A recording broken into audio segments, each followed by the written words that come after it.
نحمده ونستعينه ونستغفره ونؤمن به ونتوكل عليه ونعوذ بالله من شرور أنفسنا ومن سيئات أعمالنا من يهده الله فلا مضل له ومن يضلله فلا هادي له ونشهد أن لا إله إلا الله وحده لا شريك له ونشهد أن محمدا عبده ورسوله أرسله الله بالحق بشيرا ونذيرا بين يدي الساعة من أطاع الله ورسوله فقد رشد واهتدى ومن يعصهما فإنه لا يضر إلا نفسه ولا يضر الله شيئا وسيجزي الله الشاكرين أما بعد فأعوذ بالله من الشيطان الرجيم بسم الله الرحمن الرحيم الذين إن مكناهم في الأرض أقاموا الصلاة وآتوا الزكاة وأمروا بالمعروف ونهوا عن المنكر ولله عاقبة الأمور صدق الله العظيم. My respected brothers and sisters, whenever the discussion takes place about Zakat, there are so many questions which are asked, especially in the modern context. And some of those questions are very sophisticated because many of those realities have not taken place during the time of what we call the four fuqaha or four schools of thought. And some of those modern issues are not being faced by our scholars back home because the fiscal policies or the financial system there may not be as complicated as it is in modern day Europe or maybe in America. So sometimes when our brothers and sisters, they ask the question from scholars back home, very often they give the fatwa based upon either the hadith text or some kind of analogy or qiyas based upon the realities happening in their own societies. And sometimes there's difference of approaches also. Some of the scholars, they take the literal approach that whatever Allah subhanahu wa ta'ala himself has said in the Quran or Rasulullah sallallahu alayhi wa sallam has mentioned in a specified hadith, that is the only commodity which is zakatable. For instance, Allah subhanahu wa ta'ala has mentioned the dhahab and fidda, the gold and silver. So a great majority of the literal scholars, they say that on any kind of precious stones or minerals or metals, there is no zakat. Even if it is diamond or pearls or rubies or sapphires, you just mention whatever. They may be very expensive, but because Allah subhanahu wa ta'ala has not mentioned them in the Quran, or Rasulullah sallallahu alaihi wasallam has not mentioned them in the hadith, so there's no nisab for it, even if it is worth billions of dollars. So what happens?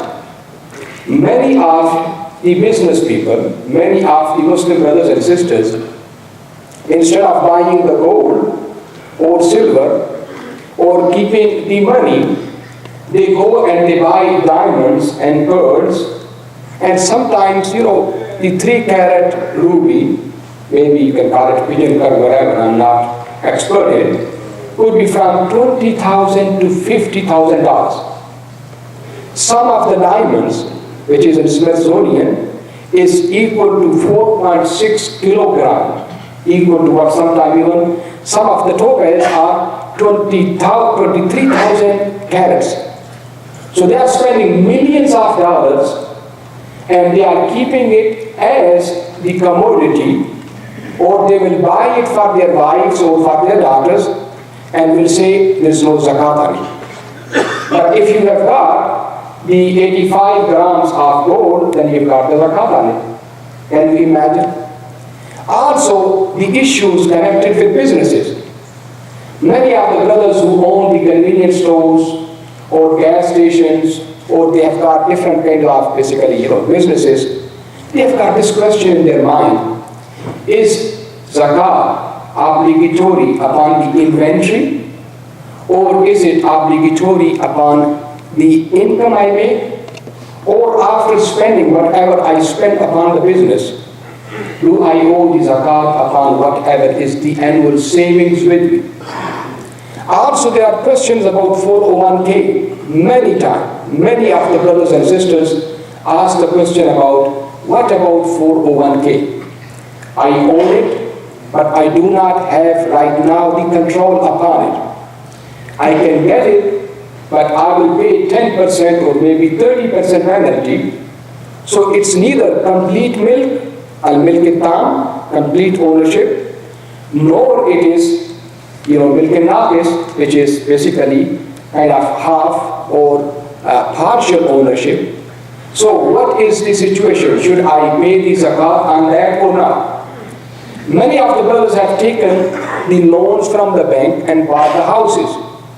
Now they have rented that house to somebody else.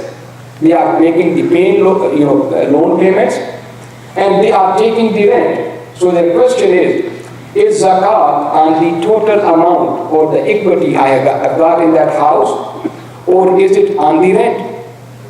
Also, so many people have bought treasury notes and bills and saving bonds, and some of them will mature after 10 years, some of them will mature after 30 years. So they ask the question, and different scholars give them different opinion. And what happens, many of us, we choose the opinion which suit us. So on 401k, we don't pay zakat because it's going to mature after I become 59 and a half or 60, so I'll pay at that time. I can put the investment in all of these bonds and I'll pay it after 30 years or after 10 years. I can buy the jewelry for my wife or daughters, spend all the money there, and there's no need for me to pay zakat because there's no zakat on the jewelry, for instance. Or basically, these are different kinds of excuses sometimes we use, and we find different opinions. I'm going to come back to each one of them one by one.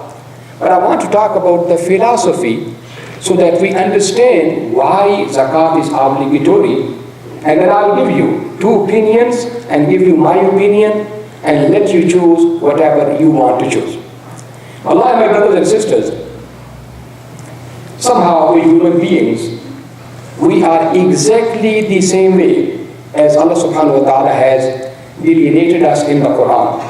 وَتُحِبُّونَ الْمَالَ حُبًّا جَمًّا. He has said this is the weakness of human being, that they truly love money, mal, وَإِنَّهُ لِحُبِّ الْخَيْرِ لَشَدِيدٌ. When it comes to money, when it comes to giving, we keep on looking for excuses how I can save some money or some bucks here and there. And we do the same thing with Allah subhanahu wa ta'ala also, forgetting that zakat or sadaqah is one of the rukn min arkan al-Islam, one of the pillars. Actually, if you look into the ahadith of Rasulullah sallallahu alaihi wasallam, he said, if a person believes in Allah subhanahu wa ta'ala, does 5 times daily prayers, gives zakat, observes regular fasting of the month of Ramadan, then that person, if somebody can guarantee me those things, I will guarantee that person Jannah. And actually in one of the hadiths, the Prophet ﷺ said, when this ayah came, وَمَن يُطِعِ اللَّهَ وَالرَّسُولَ فَأُولَٰئِكَ مَعَ الَّذِينَ أَنْعَمَ اللَّهُ عَلَيْهِمْ مِنَ النَّبِيِّينَ وَالصِّدِّيقِينَ وَالشُّهَدَاءِ وَالصَّالِحِينَ وَحَسُنَ أُولَٰئِكَ رَفِيقًا ذَلِكَ الْفَضْلُ مِنَ اللَّهِ وَكَفَىٰ بِاللَّهِ عَلِيمًا. When this ayah came, a person comes to Rasulullah ﷺ and says, Ya Rasulullah ﷺ, on the day of judgment, you are going to be at the highest places in Jannah, and I'm a sinful ummati. My grade is going to be so low, I will not be able to even see you. And then the Prophet ﷺ said, the person who sincerely believes in Allah subhanahu wa ta'ala, that He is the only ilah, and that I am the Prophet of Allah subhanahu wa ta'ala, and is regular about his salah, and is regular about his zakah and about his fasting, and his Hajj is obligatory upon that person does it, then that person has the possibility of being with me on the Day of Judgment.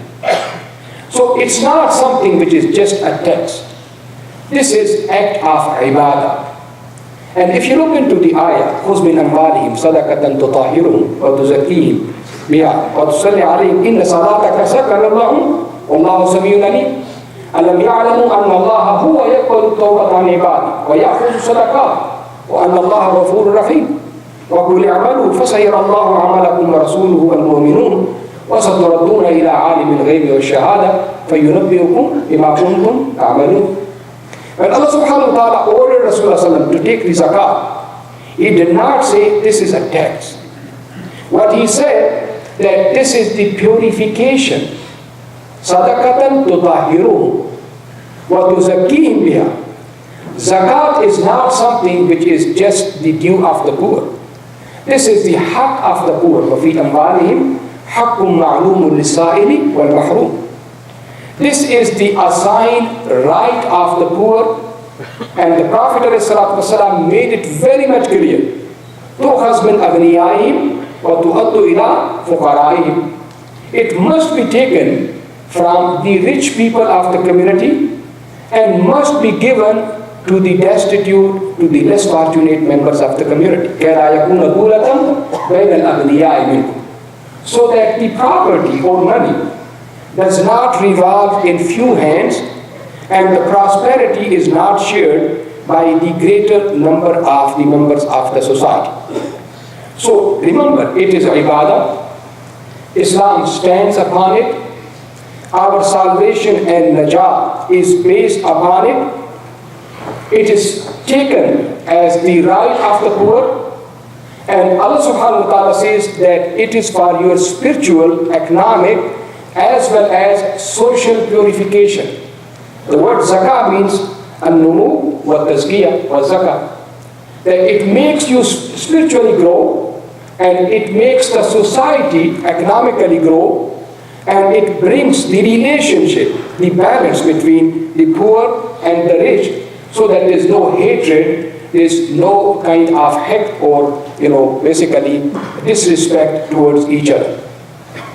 Now, keeping in view that philosophy, let's come back. For instance, let's talk about, because there are a number of issues which I want to talk about, the jewelry part, because there is a fatwa. And that fatwa is, and I'm going to quote it from different scholars. اتفق العلماء على أنه لا زكاة في الماس والياقوت واللؤلؤ والمرجان ونحو ذلك من الأحجار الكريمة. There is a consensus among the ulama in the old times as well as in the modern times that zakat is obligatory upon the gold and upon the silver, upon camels, upon goats, upon such and such. But when it comes to precious stones or metals, there is no zakat.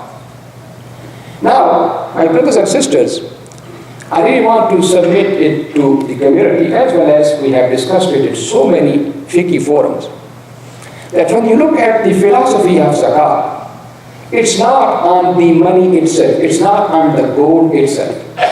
It is on ghina, on richness. When a person has been able to fulfill his or her basic necessities, from housing to transportation, to education, to food, to shelter, to clothing, when that person is mustaghni, whatever is left over is zakatable. Now, try to understand this issue, because when we become literal sometime, or when we just do the analogy based upon something which was happening at the time of Rasulullah or in previous centuries, then nobody has ever paid zakat on diamond, because not many diamonds were found. Not many rubies were there. Not many opals were brought into the market and sold as a precious metal or stones or platinum or palladium. All of those things were not even known during those times. But remember one thing. When a person has got the money to buy diamond or pearls or topaz, my question is this the necessity for food? Is this one of the basic necessities as the jewelry? Even those ahadith which are quoted, that Sayyidina Jabir ibn Abdullah radiallahu ta'ala anhu, he has his daughter, and she has got so much jewelry. So somebody asked him, Abdullah bin Jabir, afi zakat? He said, no. Is there zakat due on this jewelry? He said, no. And somebody said, walau kana alf dinar, even if it was 50,000 dinar. Seen alf dinar, said even if it was million dinar, as long as it is jewelry, there is no zakat upon it. Also, there is some quotation from Sayyidina Asma bint Abi Bakr radiallahu ta'ala that she had so much jewelry for her daughter, which was worth 50,000 dinar at her time. Because Abdullah ibn Zubair's mother, the daughter of Sayyidina Abu Bakr, and the wife of Zubair bin al-Attam radiallahu ta'ala anhu, was very rich, because Sayyidina Zubair himself was very rich.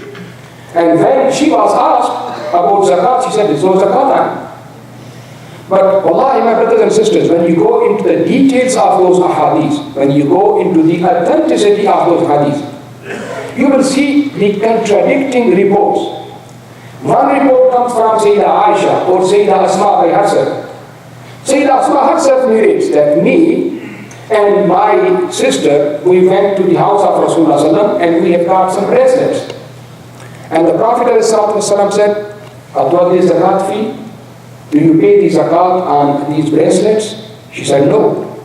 So the Prophet ﷺ said, better you protect yourself from the fire of hell and pay the zakat on it. Sayyida Aisha has got bracelet, some kind of jewelry. Rasulullah said, what is this? She said, Ya Rasulullah, I put it on to please you. But the Prophet ﷺ said, more important to please Allah subhanahu wa ta'ala. Did you pay the zakat on it? She said, no. So the Prophet ﷺ said, better that before your hands or your neck is burned in the hellfire, you pay the zakat on it. Now this is the hadith, and the other hadith, which is far weaker, it says that Sayyida Aisha has her nieces who were with her. She will buy a lot of jewelry for them, and she will not pay the zakat on it. Now, look at the situation. Look at the philosophy. That's where you will see the difference between Imam Abu Hanifa and even Ibn Hazm al-Zahiri on one side, and three Imams on the other side. Imam Malik, Imam Shafi rahmatullah alayhi, Imam Ahmad bin Hanbal on one side, and Imam Abu Hanifa on one side. Why? Because Imam Abu Hanifa says, look at the situation. Because the jewelry which a woman has put on, like maybe a ring or something, which she is using it on daily basis, you may like to exclude it. But even something which is beyond nisab is not the need of that lady. That is beyond istighna. That's not the basic necessity.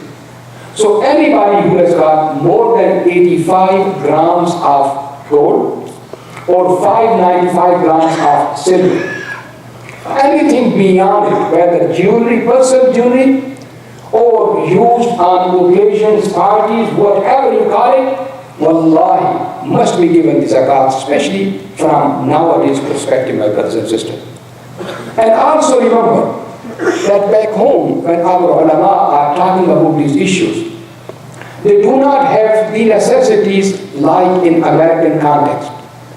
The masail are taken care of by the governments because people pay zakat from there. Or people are paying zakat, so the poor due or the masakin, they are being given help. Or Islamic causes are being held because the government takes care of the masajid or some of the other issues, and the other causes are taken care of by means of zakat. And what they say, look, and when Islamic State was there, Islamic State required only zakat from Muslims, and from the non-Muslims it required jizya, which was tax. So now Muslims are living as minority, as non-Muslims used to live a minority in the Muslim state. So Muslim zakat was equal to the taxes paid by the non-Muslims. So now Muslims are paying taxes in the non-Muslim minority context. So their taxes are equal to their zakat in the Islamic state. You understand the qiyas, the analogy? I hope you are understanding the analogy that if the Muslim state is there, Muslims pay zakat and there is no other obligation upon them other than voluntary sadaqah. Non-Muslims are minority, they pay jizya, which is tax. So now Muslims are living like non-Muslims in a non-Muslim state like minority. So once they pay the daraib, they pay the taxes, then there's no need for them to pay the zakat. But honestly, this is a wrong analogy also. Because when it comes to the taxes, there's no voluntary taxes. They are imposed by the government. If you and me, we do not pay the taxes, we will be either in the jail or in prison or will be out of this country. It's not something voluntary. Zakat is totally voluntary. If you do not have the intention of zakat and you give to somebody $1,000, but while giving that $1,000, you do not intend that this is from zakat money, that $1,000 will not be accepted as zakat. You will have to still give that $1,000 with the niyyah of zakat. And second and most important thing, which is, because it was discussed in the, many fiqh forums, and many of the ulama, they argued that in a modern state, when you pay the taxes, the government takes care of transportation, Medicare, housing, so many food stamps, the poor and masakin. And if you look into the zakat recipients, إنما الصدقات للفقراء والمساكين والعاملين عليها. So al-fuqara wal-masakin, they are taken care of, especially by the welfare state like UK or like Denmark or some of the European countries, because basically everything is free over there. You pay the taxes, the ilaj is free, education is free, food is free, and basically some of the people, they do not work throughout their life. They are on the welfare system. And even looking at Canada, for instance, in Canada, from the treatment to the education to basically every basic necessity of life is free. So therefore they say that in such kind of state, if you pay the taxes, you are fulfilling your responsibility of taking care of the poor and the needy and those people who are in debt, so there's no need for you to give zakat. But look at the philosophy. When Allah subhanahu wa ta'ala says, فَأَنْذَرْتُكُمْ نَارٌ تَلَظَّى لَا يَصْلَاهَا إِلَّا الْأَشْقَى. And then, وَسَيُجَنَّبُهَا الْأَتْقَى الَّذِي يُؤْتِي مَالَهُ يَتَزَكَّى وَمَا لِأَحَدٍ عِنْدَهُ مِنْ نِعْمَةٍ تُجْزَى إِلَّا ابْتِغَاءَ وَجْهِ رَبِّهِ الْأَعْلَى وَلَسَوْفَ يَرْضَى. Now, the philosophy which Allah subhanahu wa ta'ala talks about zakat is that fire which the ashqa is going to go through suffering. The atqa will be, basically,